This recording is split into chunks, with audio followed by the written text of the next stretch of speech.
Coming up on this edition of Press Watch 2012, media bias, what this taboo term even means, and how it's been a factor in the decline of public trust. Rising to the challenge or on the attack, are reporters going too far in their search for the truth? And later, Press Watch's bravos and blunders, what comedian is turned off by post-debate discussions of women, and what PBS reporter got it right. And speaking of debates, we'll tell you what media website post is anything but sober.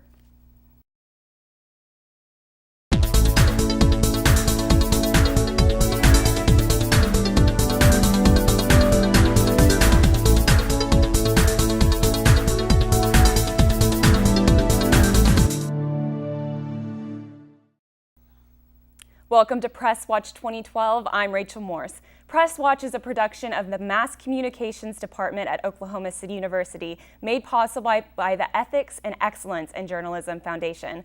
We're looking at national news media coverage of the presidential campaign and the news media in light of ethical guidelines within the professional journalism community. And today we are privileged to have our two guests, Dr. Robin Myers, Professor of Rhetoric here at Oklahoma City University for the past 11 years, I believe, an award-winning commentator for the National Public Radio. Thank you so much for being here today. Thanks for having me. And we also have Michael Dean, Public Relations Director for the Oklahoma Historical Society, with extensive background in both TV and radio. Thank you both so much for being here today. Thank you for having us. Yeah, and we're going to go ahead and start off our show with media bias, this wonderful taboo term in TV. You know, people don't normally in the TV business don't like hearing that. It's kind of a thing that makes you squirm a bit. But we were wondering, whenever we were discussing this, what this term even means. You know, people throw this around a lot of times to attack the media, and they don't really know what they're saying. So we got a definition from the Merriam-Webster dictionary, and what they said is that media bias is an inclination of temperament or outlook, especially a personal and sometimes unreasoned judgment. So with that definition, I think we're going to go ahead and take a look at our first graphic, which is a Gallup poll entitled, "Distrust in the Media Hits a New High." And I think people could guess that it's hit an all-time high. People are very skeptical when it comes to the media. But in this poll, what it says is, as of 2012, the distrust of the media is at an all-time high, with 60% of responders saying that they have little or no trust in the mass media. So I want to go ahead and, Dr. Myers, I want to address you first with this question, since you've had extensive background when it comes to persuasive language. When it comes to the media having some form of bias, what do you think this is applying to, and how is this being used out of context? You know? Well, I think in my own lifetime, I've gone from Walter Cronkite, this sort of trusted figure who would give the news and then say, that's the way it was, Sunday, September 12th, whatever, 1963. And people were expected to get a report of what happened in the world and then make up their own mind about what that meant for their lives. Now with cable, with hundreds of cable channels, the need to get people not to pick up the remote and change the channel, everyone has to be aiming their news programming at a certain constituency. So if you are conservative, you get to tune in to Fox, and lo and behold, you will hear all the things you already knew were true before you tuned in. And if you're more liberal, you tune into MSNBC, lo and behold, you hear all the things you already knew were true. So we have this incredible segmentation of the population, all tuning in to get the news they want rather than the news they need. So it's not surprising that the polls show this drop in credibility. Yeah, and I want to follow up with that. When it comes to persuasive language, what do you think that the media is saying that's making this type of drastic difference in trust? The media is saying, we have a product for you that you know that you want, and we're going to blur the line between objective news reporting and entertainment so you won't switch the channel, so that you will get delivered to you what you've come expecting, rather than what perhaps you need to hear about the world. And Mr. Dean, you've had extensive experience when it comes to both TV and radio. What have you personally observed when it comes to media bias, if anything? I think in the years that I was a news director in Oklahoma and in Kansas, there was a gradual shift, a gradual change, and it was more evident to me in television than it was in radio, in that ownership of stations were changing, and instead of broadcasters owning broadcast stations, gradually corporations were owning stations, and they had a particular agenda that they wanted to follow, and so they started directing the programming on their stations and directing certainly the news on their stations toward the agenda that they were pursuing. We didn't see that quite as much in radio then. I think it's true now in radio as well. But it was a gradual transformation that began in the earlier mid-1980s with corporate buyouts and that sort of thing. At least that was my impression. Yeah, so you're saying that it has a lot to do with production, with trying to make money. Is the news industry shifting in that way? It is. I think it is. Originally, you had broadcasters who owned radio stations and television stations. And the broadcaster lived next door to a car dealer. He owned a car dealership and he was selling cars. And back to the broadcaster, that was his station. He was a part of that community, that city, that state, and he felt a responsibility to his viewers, to his listeners, in the case of newspapers, to their readers, to provide the best possible coverage of all of the local news, all of the local things going on that he possibly could. When corporations started buying stations, they were looking at the bottom line. They were buying those stations because they represented profits.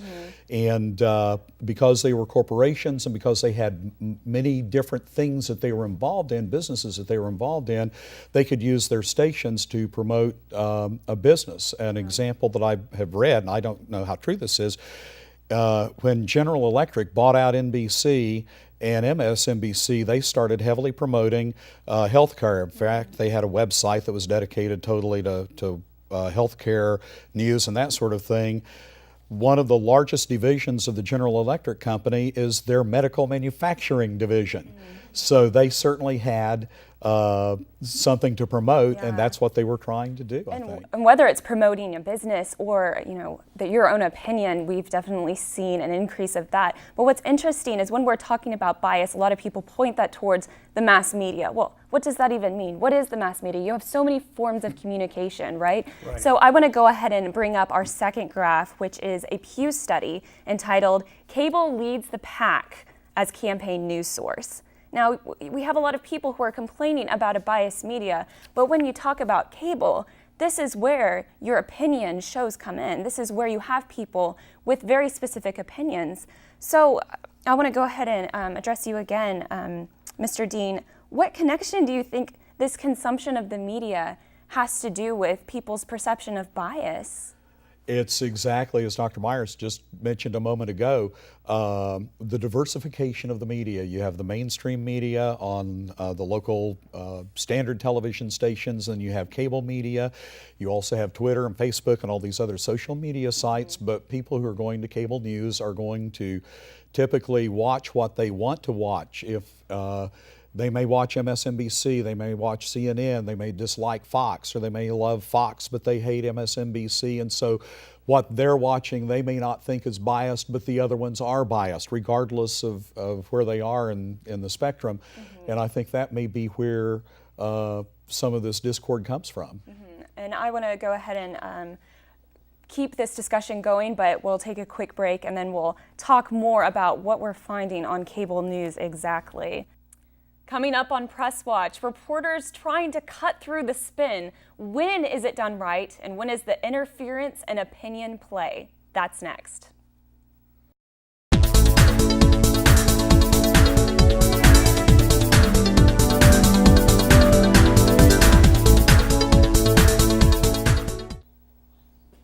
Welcome back to Press Watch 2012, where we're looking at the national news media and ethics, how it all works during the presidential election. Still with us, we are fortunate to have Dr. Robin Myers, thank you so much for sticking around, Professor of Rhetoric at OCU, as well as Mr. Michael Dean, Public Relations Director for the Oklahoma Historical Society. Thank you both so much for staying with us. We're excited about this next topic that we're going to go into. We were just talking about cable, and on cable we have a lot of opinions going on, but we also have straight news. So what we kind of want to distinguish between is when reporters are challenging the people that they're interviewing and when it's kind of turning into attack. So our first clip, we have Soledad O'Brien and former we've got Giuliani too on Talking Points on CNN. So I want to go ahead and play this clip and just kind of get y'all's reaction from it.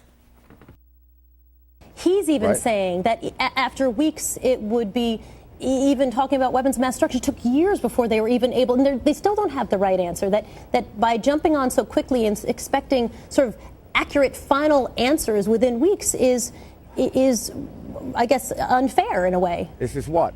Well, I'm saying We're going to blame this on Bush too. We're going to blame. Okay, in other words, you got to stop putting words in my mouth, sir. Seriously, hang on. Let me finish. Because every time I ask you a question, I want to answer the question. I'm going, and let me finish my point.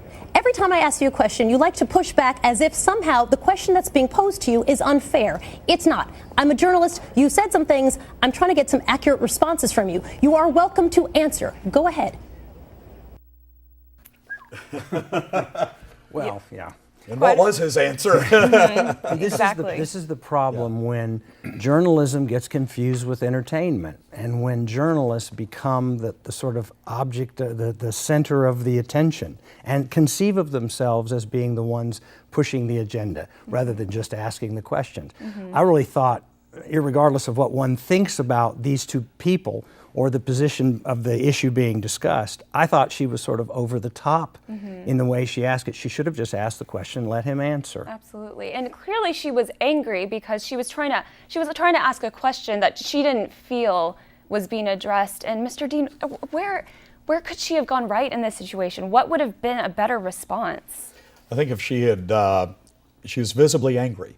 If she had been able to control her emotions and phrase a question less confrontational, she may have been able to get the answer from Mayor Giuliani that she was looking for. And I kind of wonder, does that not go back to the Mike Wallace days on 60 Minutes when he would do what was called ambush journalism? And we thought he was confrontational then, but what he was doing then, I think in the early 1970s, mid 1970s, pales and is nothing compared to what we're seeing today, not just on CNN, but on the other cable networks as well. I think that she needed to control her emotions, and she needed to formulate the question in a non-confrontational way. And it kind of blurs the line between something that's supposed to be a straight news program and not necessarily just an opinion show. Absolutely. Yeah, and I want to go ahead and play our next clip, which we have Andrea Mitchell and Governor Sununu on MSNBC. So let's go ahead and play that and see what you guys think. What people saw last night, I think, was a president that revealed his incompetence, how lazy and detached he is, and how he has absolutely no idea how serious the economic problems of the country are. Governor, I want to give you a chance to maybe take it back. Did you really mean to call Barack Obama, the President of the United States, lazy? Yes, I think you saw him admit it the night before when he delivered the pizzas. He said, you know, they're making me do this work. He didn't want to prepare for this debate. He's lazy and disengaged. I think that there certainly was a performance issue there, and whether or not he was in his best form last night, a lot of people are questioning that. Just the one-on-one against Mitt Romney. Mitt Romney turned in a very strong performance, but I think to call the president lazy and disengaged is another whole question. I saw you both smiling at that one too. That's a really interesting clip, because I think she asked an appropriate follow-up question. She said, did you mean to call the President of the United States lazy, or were you talking about his performance, not him personally? He went on and said, yes, I meant to call him lazy. What I think she should have done at that point is say, I think that comment speaks for itself, or we'll leave it at that. But she then launched into a defense, a kind of angry defense, and that's where I think journalists step over the line. They ought to let the people they're talking to indict themselves if they're going to do that. What are your thoughts, Mr. Dean? Well, I think, first off, when they book guests like that on shows like that, they know what they're going to get. And what they got was exactly what they expected, exactly what they wanted. I absolutely agree with Dr. Myers that blurs the line between being a journalist and being an entertainer or doing op-ed.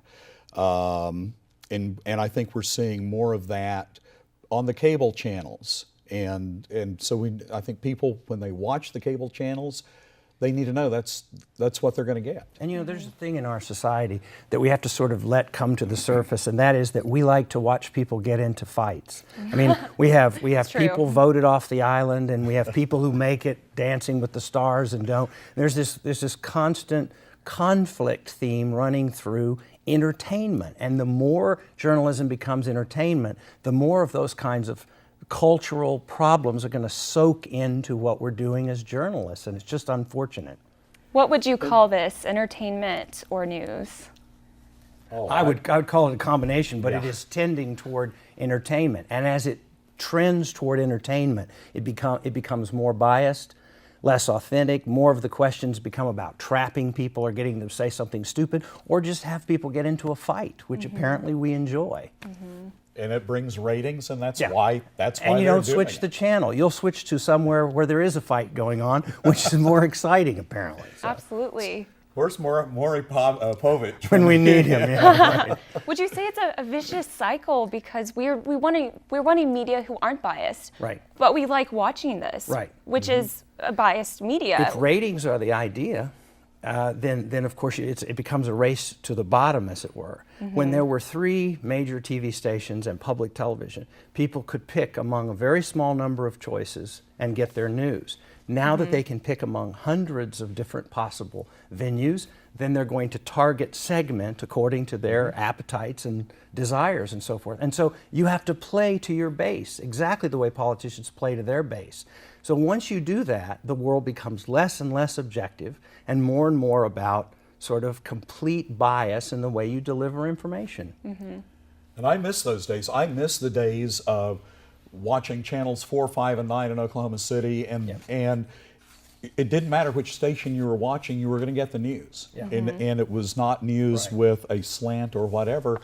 And the same with the networks, ABC, NBC, CBS. You're going to get the same stories reported by different reporters, but the same stories with no slants, no biases, whatever. And I miss those days, and I'm not sure we'll ever go back to that. And it makes a very passive consumer of the news, because if you are getting what you went looking for, it's like going to a restaurant and ordering the same thing every time off the menu. You think, yeah, I knew I liked that to begin with. I'm a meat eater, or I'm a vegetarian, or I'm a Fox News person, I'm an MSNBC person. There becomes a kind of mental laziness that kicks in. If you're watching some objective news source, you have to make up your own mind about what that particular story says about the president or a congressman or something. Otherwise, people are telling you what it means. And you're saying, yeah, that's what I thought it meant. No, you weren't thinking at all. And those other guys at that other channel, they don't know what they're talking about. Exactly. Exactly. Well, I want to go ahead and pull up the Radio Television Digital News Association Code of Ethics. We got a little piece of that under the section of integrity, and we were talking about this before the show started. And what they say is that journalists should clearly label opinion and commentary. Is this being done? It's a code of ethics, so it's kind of a suggestion. But how can we go? We can't go back, but how can we improve upon what's being done right now? Mr. Dean, either one. I'm holding in my hand right now the Code of Ethics that you just mentioned, but an earlier Code of Ethics, the Radio Television News Directors Association published a Code of Ethics, and it's not quite a full page. And it simply says that we would strive to present the news accurately, honestly, and impartially. How difficult should that be? It took 3.5 pages for the Code of Ethics that you were showing us, and then I also printed up the Code of Ethics for the Public Relations Society of America, and they're 13 pages long, but they all say the same thing. Report the news, do your job in a truthful, honest, ethical manner. And in terms of labeling, the shows that we see on Fox, MSNBC, and CNN, I would think would be a good idea. I think that people today don't really understand, or they miss the connection between this is a news story and this isn't. Well, because we live in a celebrity culture, for one thing. So on local news, once you do a My 2 Cents segment, then all of a sudden the newscaster becomes the commentator. Now, at least they they put it up there as commentary, at so least you can labeled. pay attention to it or not. But the idea that we should care what a newscaster thinks about something is a strange idea. It's again the newscaster becoming the center of the story.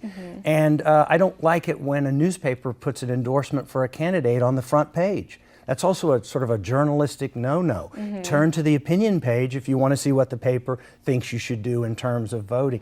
All those lines are getting blurred all the time now, and we can't even tell the difference between news and commentary. Exactly. It's a blurred line, and like you were saying before, Mr. Dean, I don't know if we'll ever go back from that. But this is good transition to go to our next block, which is exciting. We've got lots more great things to talk about when it comes to the media. So coming up next on Press Watch, this segment we do every week called Bravos and Blunders, the best and worst we've seen in political journalism. And we're not the only ones looking. Jon Stewart gave his 2 cents on what not to say when talking about women's reactions to the debates. But we found coverage worthy of a Bravo. And what post on CNN's website earned a big thumbs down from some? Stay with us.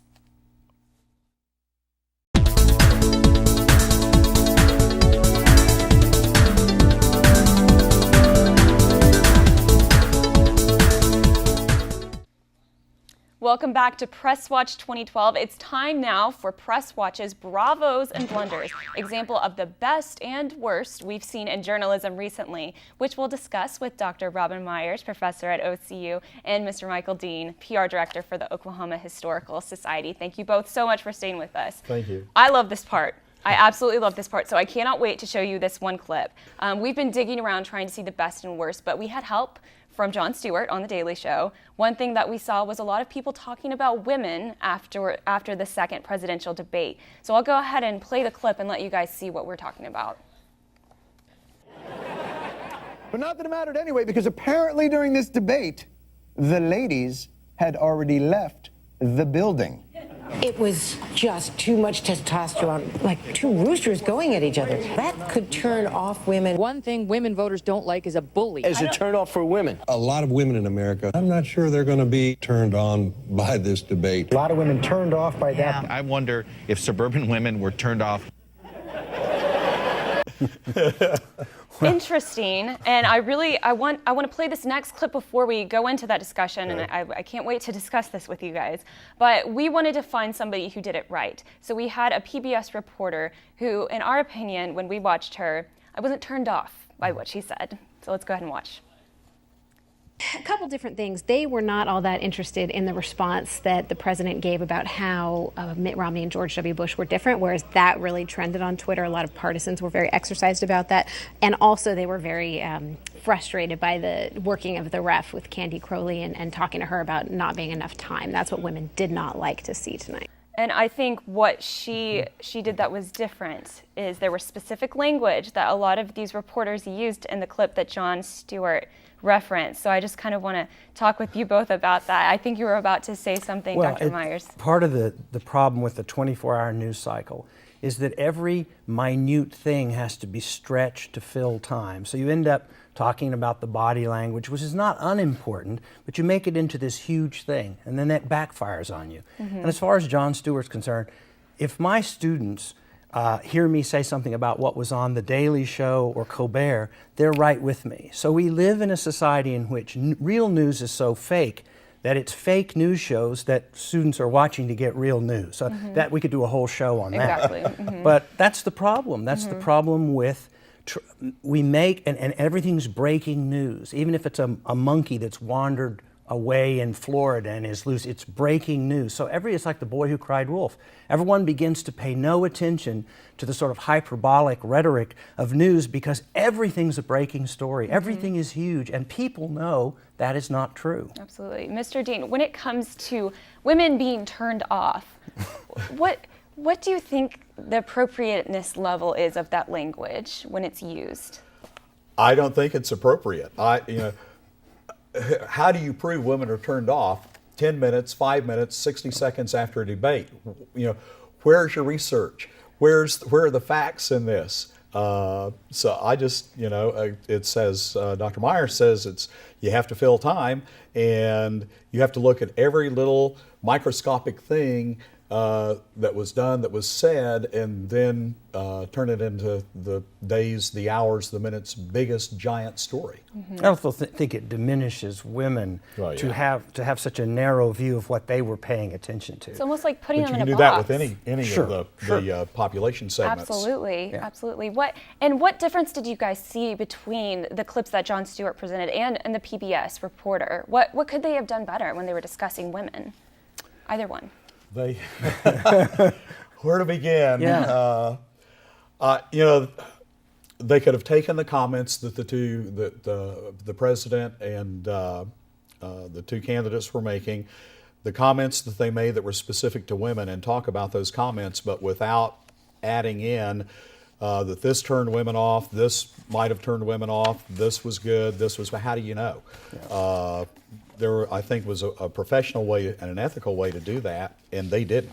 Well, and just the language turn off and turn on is unfortunate. I mean, that's just not the language you want to use. Something else behind that. Yeah.